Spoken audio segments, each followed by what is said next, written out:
Rennell was asked by Robert Clive to produce maps of Hindustan, an enthusiastic supporter of British conquest of India. Rennell saw preparation of maps as essential to the process of domination. The picture here tries to suggest that Indians willingly gave over their ancient text to Britannia, the symbol of British power, as if asking her to become the protector of Indian culture. यहाँ पे ये जो ऊपर picture दिया गया है उसका हमें डिस्क्रिप्शन बताया गया है। रॉबर्ट क्लाइव एक गवर्नर जनरल थे जब यहाँ पे ब्रिटिश रूल कर रहे थे। उन्होंने रैनल को रिक्वेस्ट किया कि वो हिंदुस्तान के लिए एक मैप बनाए और रैनल को भी यही लगा कि मैप बहुत ही असेंशियल यानी इम्पॉर्टेंट प्रोसेस है जब यहाँ पे ब्रिटिश रूल कर रहे हैं। पिक्चर में और एक चीज़ हमें बताया गया है, आपको दिखेगा कि ये एक ब्राह्मण है। जो यहाँ पे जो लेडी बताई है वो ब्रिटानिया जिसको बोला जाता है, वो हमारे शास्त्र टेक्स्ट उनको दे रहे अपने वेलिंग से। ब्रिटानिया एक लैटिन फॉर्म रोमन ब्रिटानियन वर्ड है जो ब्रिटिश पावर के सिंबल थे और वो हमारे इंडियन कल्चर के प्रोटेक्टर माना जाता था जब यहाँ पे ब्रिटिश रूल करते थे। अब हम सेकंड पेज पे आएंगे। ये चैप्टर के सेकंड पेज के फर्स्ट पैराग्राफ को मैं रीड कर रही हूँ।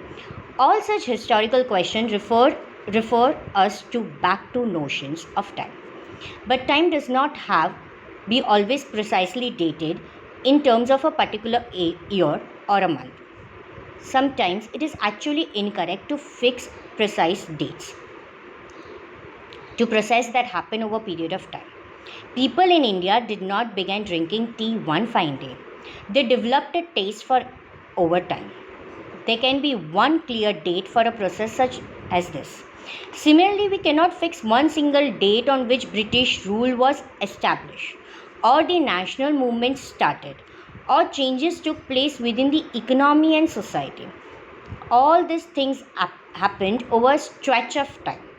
We can only refer to a span of time, an approximate period over which particular change became visible.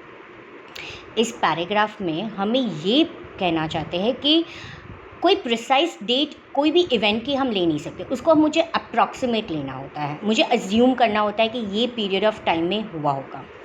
जैसे कि मैं प्रिसाइज डे टाइम मंथ बता नहीं सकती हूँ कि सडनली कब लोगों ने चाय पीना शुरू किया। हाँ, मैं पीरियड बता सकती हूँ कि पास्ट में मिडिवल पीरियड में हुआ या एंशिएंट पीरियड में हुआ, सिविलाइज्ड के पीरियड में हुआ, तो वैसे पीरियड बता सकती हूँ। सिमिलरली हम कोई सिंगल डेट नहीं बता सकते कि हाँ इस डेट में ब्रिटिश ने रूल किया या एग्जैक्टली इस डेट में नेशनल मूवमेंट शुरू हुआ, कि हमारी इकोनॉमी कौन से डेट से चेंज होनी शुरू हुई। यहाँ पे भी मैं आपको एक टाइम नहीं बता पाऊँगी, मैं आपको पीरियड बता पाऊँगी, यानी कि स्पैन ऑफ टाइम बता पाऊँगी, एक पर्टिकुलर टाइम नहीं, यानी कि वो अप्रॉक्सीमेट पीरियड होता है कि तब से ये चेंजेस हमें दिखनी शुरू हुई। Second paragraph, why then do we continue to associate history with a string of dates? This association has a reason. There was a time when history was an account of battles and big events. It was about rulers and their policies. Historians wrote about the year of a king was crowned, year he married, year he had a child, year he fought a particular war, year he died, and the year the next ruler succeeded to the throne. For the events such as these, specific dates can be determined, and in history such as this, debates about dates continue to be important. Dates के साथ जैसे कि king कौन सी year crown हुआ, king कौन सी year में मैरिड हुआ, कौन सी ईयर में चाइल्ड हुआ, कौन सा पर्टिकुलर वॉर जीता और कब वो मरा। यहाँ पे मैं एग्जांपल ले सकती हूँ, Aurangzeb, he died in 1707, he was a last Mughal ruler. मैं डेट टाइम नहीं बता रही हूँ पर आपको साल बता रही हूँ। तो स्पेसिफिक हिस्टोरियंस ईयर के साथ रिलेट करता है। As you have seen in this history textbook of the past 2 years, historians now write about a host of other issues and other questions.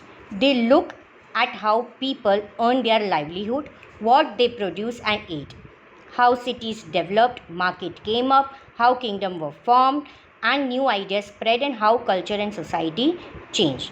तो लास्ट 2 years 6-7 के टेक्स्ट बुक में भी हमने यही पढ़ा था सिविलाइजेशन के बारे में, कैसे लोग आए, कैसे उन्होंने अर्न किया, कैसे सिटीज़ डेवलप्ड हुई, कैसे मार्केट डेवलप्ड हुआ, कैसे न्यू आइडियाज स्प्रेड हुआ, कल्चर एंड सोसाइटी एंड